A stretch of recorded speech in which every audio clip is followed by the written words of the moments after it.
Okay, now I'm going to go live.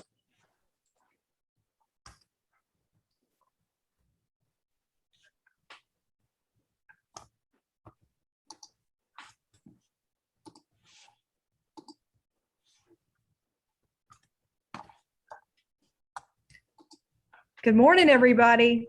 Good We morning. are live. Good morning. We are live on Facebook here at Hampton B. Allen Library. My name is Caroline Hightower, and I'm the outreach librarian here. And today we have a very special guest, a local author, Irene Harrington. Good morning, Irene. Good morning. And we have two other special guests. We have Reverend Greg Everett. Good morning, Reverend Everett.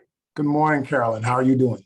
Doing good. And we have another special guest, Queenie Lee. Good morning, Queenie. Good morning. So the first up, I would love for Irene to tell us a little bit about yourself. I'd love to know a little bit about your background. How did you start writing, and how many books have you written? Okay, first of all, I'm going to tell you a little bit about my background. I'm a native from Anson County. I'm the second child of 10 children of Lucius and Garfield Haley. And they are both from this county also. And I worked in the county in the school system for over about 16 years. And I've always lived here. I've never moved anywhere else. This is my home. I love my home. I love this county. And as far as my books, I have written 5 books. The Suitcase is my 5th book. Wow. So what was your first book? My first book was a memoir about my mother. She had a very unique background history. So I decided to write the book about her. It didn't start out being a book. It was just notes from just talking to her about how she was raised and just about her family and her parents. And she had so many unique stories about her past. And I wanted to share those stories with my siblings because most of them, after they grew up, they left Anson County and made homes, you know, in various places in North Carolina. So I knew that those stories were very important for us. And I started writing them in a composition book, but it was so much to write down. I just said one day, I'm just gonna stop writing in this book. And I'm gonna write a real book so they can keep it and they can have it, you know, when they grow old, pass it down to the grandchildren. And the stories about my mother would continue in our generation. That's why I wrote my first book.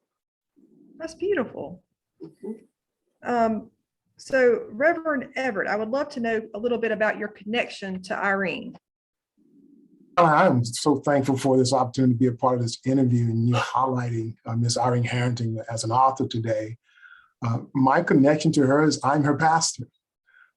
Her and her husband, Mr. Maurice Harrington, and again, we've just embraced them. They've been a blessing to us. And so that's where our journey, again, she's also a relative of my wife. So we're just so thankful that, again, you're taking this opportunity to allow her to expound on this book, The Suitcase. And I'm Queenie. Could you tell us a little bit about your connection to Irene? Miss Irene and I are church members, church family. And we sing together, we praise the Lord together, and we're just a great church family. Awesome. Thank you both for joining us today. And I have questions for everybody, but if at any point you have something that you'd like to add into the conversation, please do.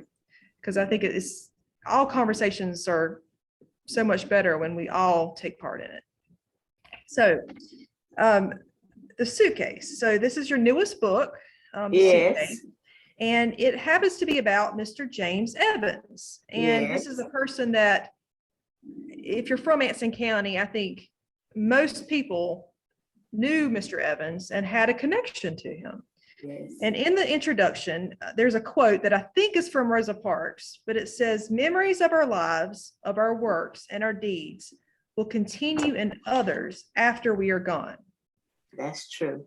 And I think that this, it says, it's a quote that you say that best describes the works, deeds, and the love that James Evans extended to all he touched throughout his life.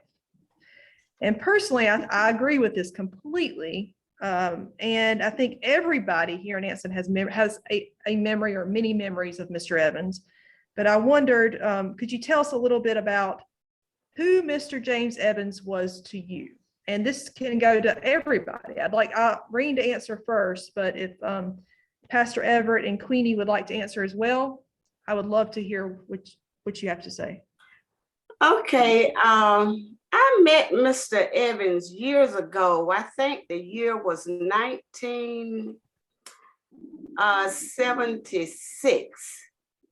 I was a sub at the old Peachland Polkton School in Polkton, North Carolina. And he was the principal there. And then he moved in Waysboro, near the neighborhood where I live. And that neighborhood was Coley Hill. And we became friends then. He was friends with my family, my sister. He taught them, but he never taught me, but he taught some of my siblings. And over the years, he would always come by my mom's house and want to know how we were doing. And when I wrote my first book, he was so surprised. He was just thrilled, and he just encouraged me. And he went to the my first book signing, and he wouldn't buy just one book. He would buy 2 and 3 books, and he would give them away. And it just made me feel so good because he just lifted me up. He lifted me up because the first book I wrote, I had problems with that book. And he didn't discourage me. My pastor didn't discourage me. And they connected me to the right publisher. And when I was connected to the right publisher, it just gave me more confidence in what I was doing. And I have truly enjoyed writing my books. Mr. Evans following me because he's a Christian. He was a Christian person. He was a dedicated person. He loved people. He loved the children. And he was just the ideal friend to have during my times of writing my books and encouraging me. And I truly, truly miss him for what he did for me during those times. Reverend Everett or Queenie, anything to add? Well, I like to pass because I have not met Mr. Evans. I have not met Mr. Evans. I'm sure, though, after reading the book, you probably feel like you knew him. Well, I was going to yield to Miss Queenie since, again, Miss Irene just mentioned that they are residents within Anson County. We came into Anson County to pastor First Baptist, but I want to yield that. And then certainly if there's a question that you have that relates to what's going on in the book and how it applies to me as a husband, as a father, as a man of faith, I'd be happy to expound on what I do believe is within the book. We just lost Miss Queenie. Yeah, she's on the road, so she may have connection issues. That's perfectly fine. So let's see. When did you know you wanted to write this book about Mr. Evans? When did? Well, I didn't realize it. Of course, you know, he had the COVID, the virus. And I was called by one of his caregivers one night after I got off work to come check on him. And she told me that she had the virus.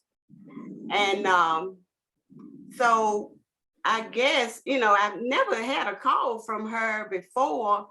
And so I told my husband, I said, I gotta go check on him because I didn't know what was going on with him.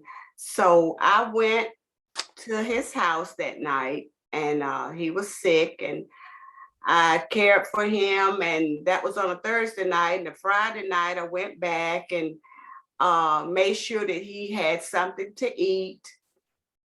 And then on Saturday morning, he didn't look well at all. And I encouraged him to go to the hospital.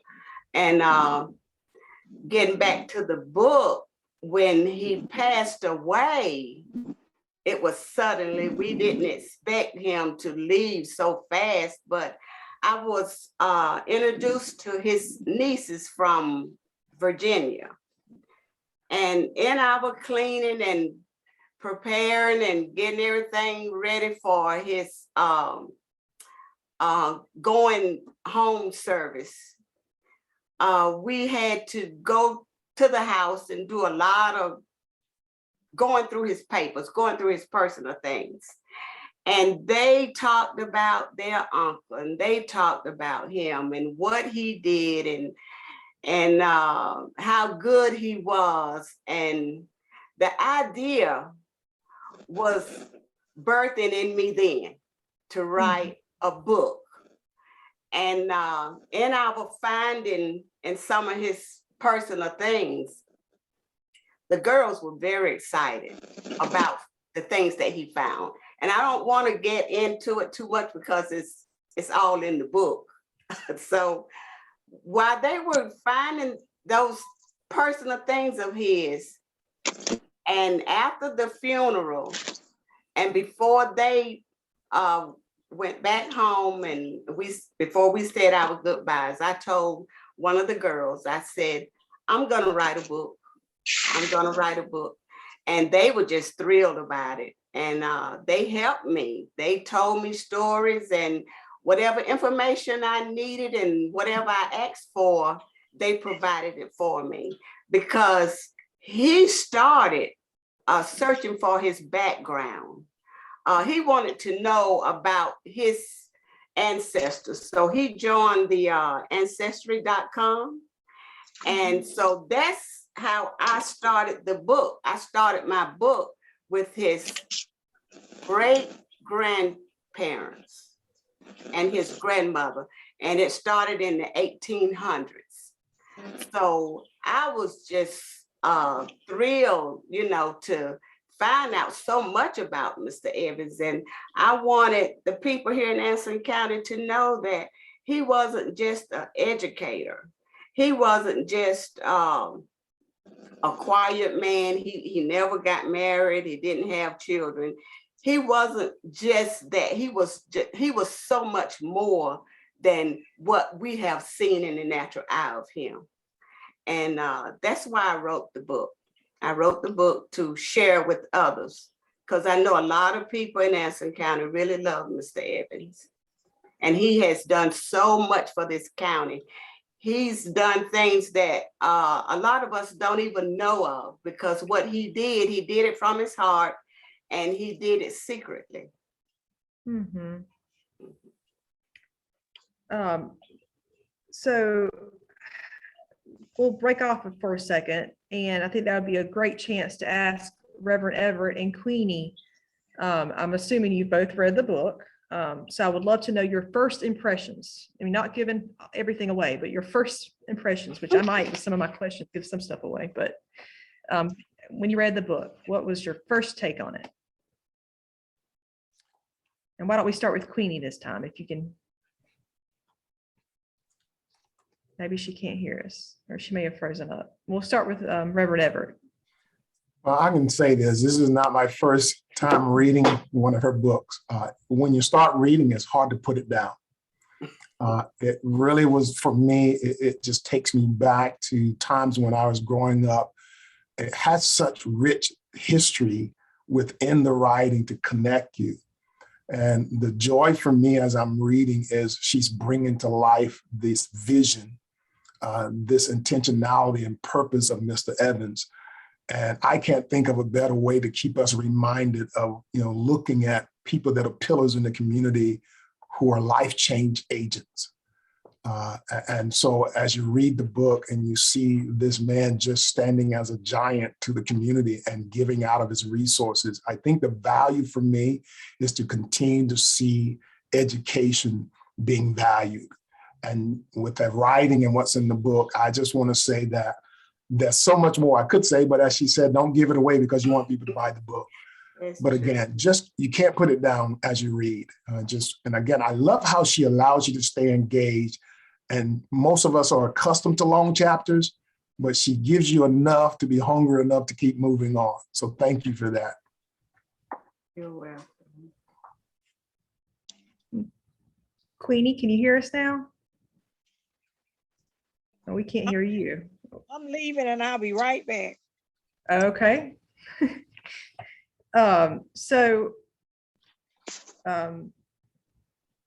I've noticed some themes throughout the book as I read it. And this kind of goes back to what Reverend Everett just said about education, but there was a strong theme of helping others and the importance of education. And I could see this from, I guess it was his great-grandparents. I was thinking it was his grandparents, but how he says, William Clingham says on when he's talking about his father. And I wondered if this was something, because I know when you're writing a book, you're kind of going between the facts that you know, and you might have to ad lib a little bit. I'm not sure. Yes. But he says in the book about his father, he was well educated by one of the pastors on the plantation. He taught other people to read and write. It came natural to him. Yes. And I thought it was very interesting that here, this is somebody, one of Mr. Evans' ancestors, and somebody had been kind enough to teach him to read. And then he had taken that gift and spread it around other people, and he had taught other people to read. Yes. And then how beautiful it was that then Mr. Evans, that we all know, he did the same thing. He educated himself and then continued to educate others. That's true. So I thought that was really nice. And not only that, but I mean, the circle of life and things, how he had helped build the school that later on Mr. Evans would attend. Yes, he did. I thought that was also very interesting. Another theme, and again, I think this speaks to how important our family is and how much of an influence they play on us and who we become. Oh, yes. But all of Mr. Evans's ancestors seem to work very hard, and they all put a tremendous amount of faith in the Lord.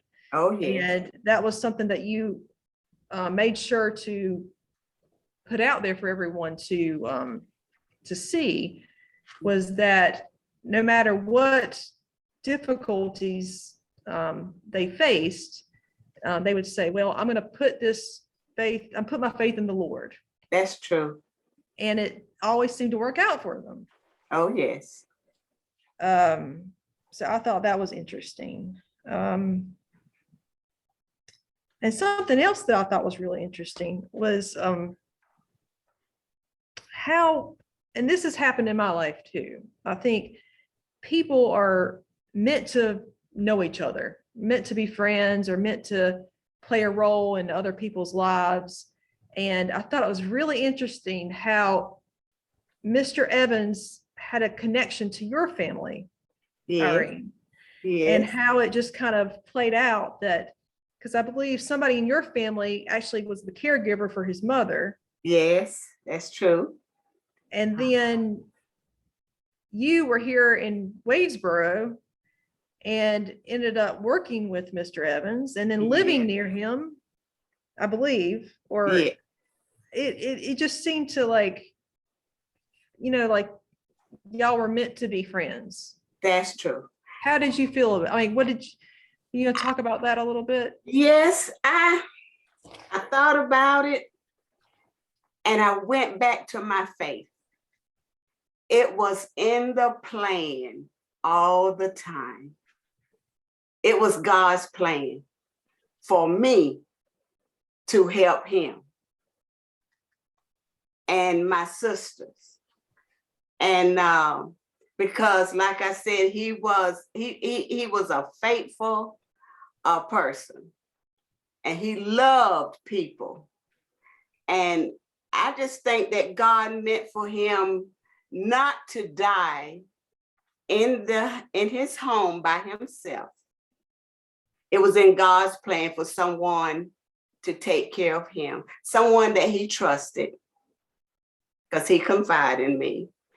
And I did what I could. And I do believe Mr. Evans believed that I was going to do the right thing, because before he left his home that Saturday morning to go to the hospital, I didn't know that that was going to be my last time seeing him. And he gave me his keys to his car and his home. And when he gave them to me, he looked at me and said, "You keep them. You keep my keys to the house and my car." And so I was just, didn't know that death was there. I didn't know. But I felt like he did, because during that time, that morning, I asked him to put on his shirt so we could go to the hospital. And he went in his bedroom and he stayed for, a minute or two. And I'm like, I better go in here and check on him because he stayed too long. And when I walked to his bedroom and looked in the room, and he was sitting on the side of his bed staring down at the floor. He didn't have his shirt on, anything. And I said, "Well, let me help you put your shirt on." And I always asked him, "What shirt you want to put on?" And he always wore his Bearcat jacket. And I helped him put his Bearcat jacket on, and he put his cap on. And I said, "Are you ready?" He said, "Yes, I'm ready to go." And so when I took him to the hospital, the girls out there, they were so wonderful. They knew him. Some of the nurses knew him, and they just took him and made over him. And after that, of course, they couldn't tell me anything else about Mr. Evans because I wasn't family. But it worked out that they found all his emergency contact, and I left notes for them if they contacted his family, the two nieces, tell them to call me. And that's how we connected. And we are still close like Mr. Evans was. It keeps going. The energy keeps going and the love keeps going. That's beautiful. Reverend Everett, would you like to add anything about? Sure. There's one section in the book where she writes about his interaction with young boys in the school. I think it's important that, again, I've been in education for 28 years and just growing to look at the whole child. Mr. Evans looked at the whole child, embraced them no matter what their challenge. And I recall her writing about having this kid to stand and to read, not knowing what that challenge was for the child, for the young boy, but how he embraced them. Sometimes there's a struggle to see how leaders are made, or as we would say, that they're put out front, and sometimes it's a challenge. And I related so much to Ms. Harrington writing because in the 8th grade, I had got in trouble with one of my teachers, and my teacher straightened me out. And from that point on, when you see someone that genuinely cares about you, not to embarrass you, you then take a different focus and a different outlook. And I think for our young children, their parents and teachers, educators who will read this book, all of us are in this story. I see so many people, educators, parents, uncles, men of influence, sports, you name it. And I see Mr. Evans being such an influence to anyone that Ms. Harrington has put his story in writing, and to the nieces that consented. It speaks volumes to building relationships and community and finding the good in our young generation today. It's true. Well said. Very well said. Welcome back, Queenie. If you have anything, I know that we've been having some connection issues and things. I know. I just left from the doctor, so I was on the road. So, my phone didn't pick up good signal, but just to tell Miss Irene, congratulations. And for the books that she wrote, I had read the first 3 of them. I hadn't got on this one yet, but just to know Mr. Evans, I know she did him justice, because me knowing Mr. Evans, not personally, but just to see him every day walk up and down Salisbury Street, he made a difference in the community. And those that knew him, they knew that he was a man of God, because he walked the streets of Salisbury trying to make a change in Salisbury Street, well, wherever he may have been. But he's going to be missed. When I go down Salisbury Street, I look to see him. So he's very missed. And Miss Irene, I applaud you for all that you did while he was here. And just for you to write that book about him, I know he's smiling in heaven. Oh, yeah. I know he's smiling in heaven, because you have did his work. His work is speaking for him through you. So God allow you all to connect in that way because of the joy that you all had in the connection to Jesus.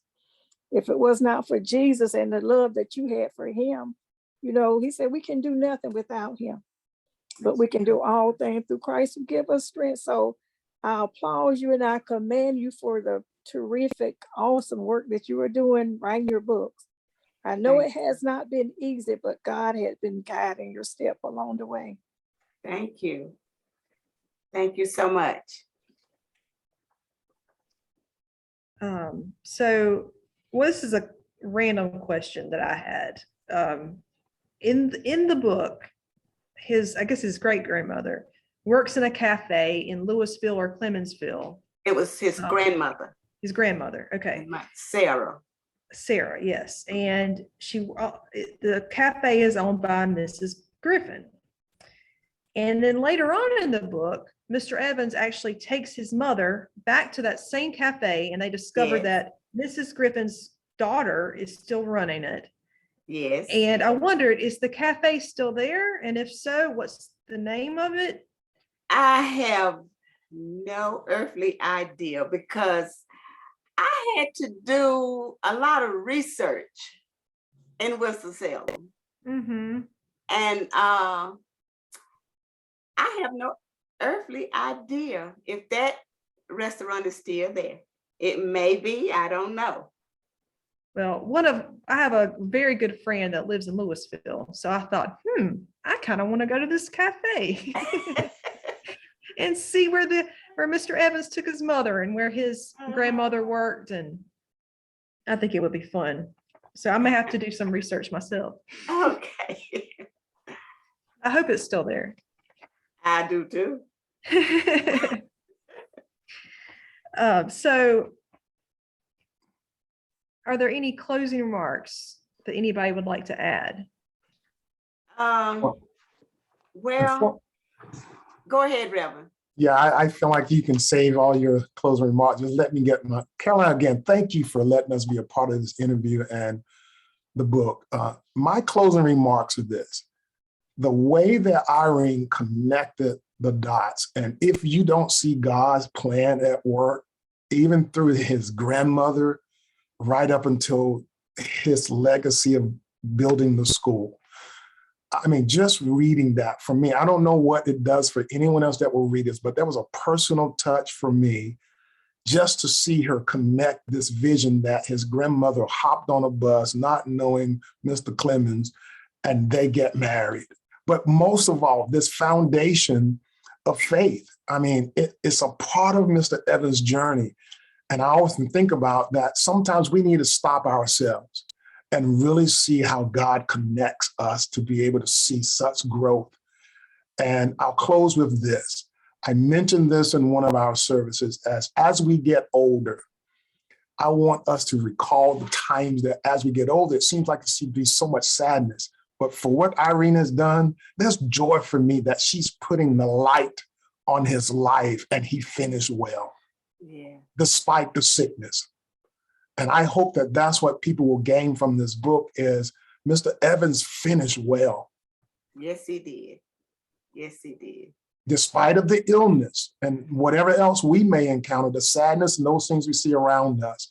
I read this book and say to you, Irene, fabulous way to first recognize Mr. Evans and his family, seeing not only that God was in him, but he put God in others. And he finished well. So thank you for this. Thank you. Queenie, do you have any closing remarks? Well, I just takes my hat off to Miss Irene because I know it was not easy. It was not easy, just like Reverend Evans said, connecting the dots. There are so many dots that she had to go through to connect, and even in the briefcase, it was a lot of stuff, but still she had to do her research. So with that, Miss Irene, you did a great job. You did a great job. And, God is saying he is well pleased. He is well pleased. So even in the midst of it, continue to write. Continue to write. Irene, if people are interested, where can they go to get a book? You can go to Amazon.com, Walmart.com, Books of Millions, and Barnes and Nobles, I think they have it. I think I got mine from Barnes and Noble. Okay. Well, you have to go to if you want to go to Walmart.com, just scroll down for books, and then you can get a book there. And also, you can purchase one from me. Maybe a little cheaper if you get it from me. I have my information on Facebook, and anyone that want a book can reach me. I'm planning to have several more book signings. I think I'm gonna have one in Winston-Salem, and maybe Charlotte very soon. And I think I'm gonna have one. My family is planning to have one here in the county again. I think my daughter and some more people are planning to have one. Well, so keep us posted on that, and the library can share that out to the public on our Facebook page so that everybody will know. Okay. I would love for everybody who has ever walked in Mr. Evans' path to get a book. If they are not readers, I didn't know we had so many readers in Anson County, but some people just, don't read books. But if they don't read, the parents, get them for your children so we can keep his legacy going, because he was truly, truly a wonderful man, and he loved this county. He loved it. He called it home sometime, away from home. So we want him just never forget what he did, what he stood for in this county, because there are many other things that's coming in the future. We don't want to plan too quick, because God can unplan, but this county is going to do some more things for him. And you will learn about those things later in the year. Okay. Well, thank you all so much for joining me this morning, and hope everybody enjoyed watching. I'm going to I don't know if I can, I don't see any. I'm going to refresh my page on Facebook and just see if I happen to see any comments or anything. I don't see any yet, but I'm sure we will have some. So if anybody has any questions, I'm assuming that they can reach you, Irene, on your Yes, Facebook page. yes. Okay, awesome. And Well, thank you again. And I've enjoyed the conversation. I enjoyed learning about Mr. Evans and his Thank family. And this is, not only a wonderful thing for people in Anson County, but his family too. Yes. His Uh-huh. nieces and probably their children, they're going to have kind of what you did for your family. They're going to Yeah. have something that they can read and learn about their history. Yes. Mhm. And that's another beautiful tribute that I know that Mr. Evans is smiling about. Yes. So Yes. thank you so much. You are I hope so y'all have a welcome. wonderful day. Thank you. You Right. the same. Thank you, Caroline. Thank you. Thank you.